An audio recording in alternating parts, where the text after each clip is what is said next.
乱世之中，英雄辈出，有人趁机称帝，有人图谋割据，而也有人选择将一生献给守护国家的疆土与百姓。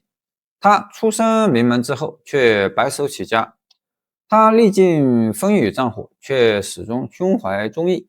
他就是东汉名将马援，一个让光武帝都由衷佩服的传奇人物。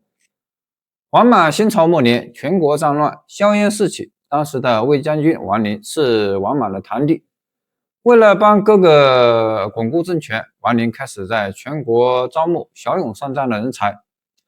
扶风茂林（今陕西信平东北）有2个人被王林选拔出来，他们是马援和袁绍。马援的祖先是战国时期的赵国大将军赵奢。赵国被秦国灭亡后，赵氏子孙为了躲避秦王的追杀，便以赵奢的名号马服君，改姓为马。王林把马援和袁绍推荐给王莽，2人被封为镇戎大尹，清朝改太守为大尹，和新城（今陕西安康）大尹。清朝灭亡后，马援和哥哥马援跑到凉州躲避战乱。刘秀建立东汉后，马援去投奔他，得到了官职。马援则被扣留在西周。当时的西周被魏敖占领着，他自封为西周大将军，并且封马援为绥德将军，十分器重马援。魏敖希望能归顺一个可靠的统治者，刚好公孙述在蜀地自封为帝。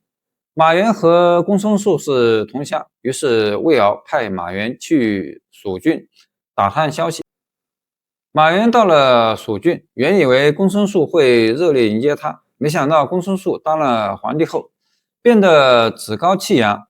在见到马援之前，公孙述吩咐士兵在大厅里一字排开，又对大厅做了许多装饰，这才把马援请进来。马援进来后，才行了一个礼，话都没说几句，公孙述就让下人把他安置到外面的旅馆里休息。随后请来裁缝给马援做衣服和帽子。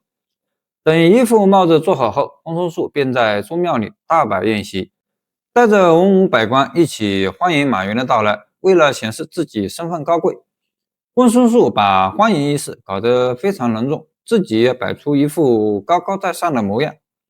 席间，公孙述说了很多炫耀的话，旁边的大臣微笑着附和，马援只是静静地听着。后来公孙述表示要封马援为侯爵，还要册封他为大将军，这些话让马援的随从十分高兴，以为公孙述是一位明君。马援却冷冷地和随从说：周公吐哺，天下归心，公孙述骄傲自大，必定不会长久。回到西周后，马援对魏敖说，公孙述不是一个能够依靠的、拥有宏图伟志的皇帝。魏敖便打消了归附蜀郡的想法。公元28年，马援奉魏敖之命去东汉面见光武帝。刘秀高兴地说：早就听说过先生的大名，今天一见，果然不同凡响。马援感到很奇怪，问道：陛下如何相信我是马援呢？如果我是刺客呢？光武帝说：先生一看就是为国为民之人，怎么会是刺客？从这时起，马援便打心眼里认定刘秀是个优秀的皇帝。光武帝刘秀也很赏识马援，南巡的时候都让马援随侍左右，又封他为代昭，经常向他请教处理国家大事的方法。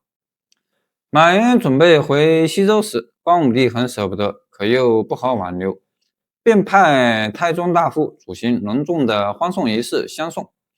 回到西周后，马援把东汉收集来的情况一一告诉给魏敖，并劝魏敖归附东汉。魏敖答应了。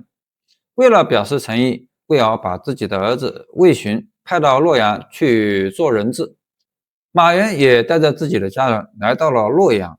可是马援在洛阳等了很久，也没等到魏敖的到来。原来魏敖受到了部下王元的挑唆，打算霸占陇西，自立为皇帝。马援立刻写了一封信，劝阻魏敖打消念头。可是魏敖反而认为马援背叛了自己，竟然公开反对东汉。马援无奈之下，只好给光武帝上了一份奏章，说自己本是遵循魏瑶的指示前来依附汉朝，对光武帝忠心耿耿，愿意为东汉拼尽全力。可如今魏瑶被奸人引诱，与汉朝为敌，还迁怒于我，令我十分伤心。如果光武帝不嫌弃我，就让我留在东汉吧。光武帝被马援的诚心感动，就把他留在了洛阳。后来光武帝同魏瑶作战，都是马援在出谋划策。魏瑶打不过东汉的军队，干脆跑到蜀郡和公孙述合作，共同对抗汉朝。公元32年，魏瑶进攻略阳，城中守将拼死抵抗，刘秀率领众军前去增援。将士们认为应该在远处扎营，否则离得太近会有危险。恰好马援也带军赶来，刘秀急忙问他有什么好办法。马援把当时的情况分析一通后，果断决定在第二天早上围攻略阳城外的魏瑶军队，打他们一个措手不及。果然，魏瑶的军队在汉军的猛烈进攻下四处逃散。魏瑶趁机跑出包围圈，这次交战给他带来巨大损失，魏瑶的势力再也没能恢复过来。公元33年，马援被封为太中大夫，带领将士们收复了凉州。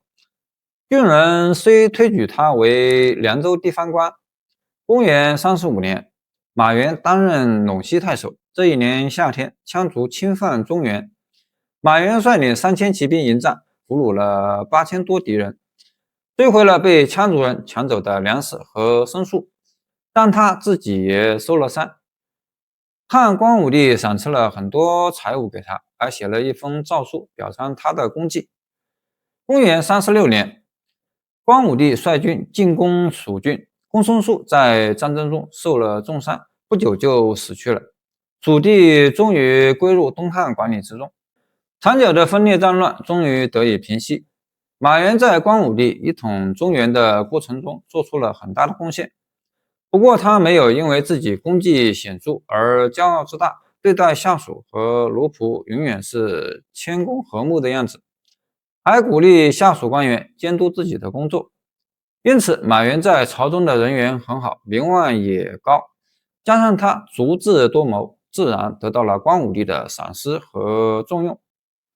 公元41年，交趾郡发生叛乱，马援向皇帝请命，要求出征。刘秀任命马援为伏波将军，率军自荆州出发，经贵阳、合浦南下，进入交趾，今越南北部。沿途整顿兵马，穿越山川险阻，最终围攻叛军曾策、曾二的大本营黎陵。经过激战，攻破城池，曾策、曾二二姐妹自尽。战后，马援修复城邑，安抚百姓，使交趾重新归附东汉，南方局势恢复安定。消息传到了洛阳，光武帝册封马援为新息侯，赏赐了大批财物，还散发了很多钱财给士兵。等到马援带领大军胜利回朝后，光武帝又赏给他一辆制作考究用来应战的马车。公元47年，武陵今湖南常德西有一个名叫武西蛮的部落发兵攻打东汉。当时马援已经60多岁高龄了，光武帝便打算找别人带兵出征，没想到马援得知消息后，穿着全身铠甲，急匆匆跑到大殿，站在皇帝面前说：“老臣还有能力带兵打仗，然而志在四方，就请皇帝准许我为国家做最后一份贡献吧。”马援全副武装的样子，看不出一点年老力衰的迹象。光武帝再一次佩服他，就答应了他的请求。马援不负众望，成功凯旋。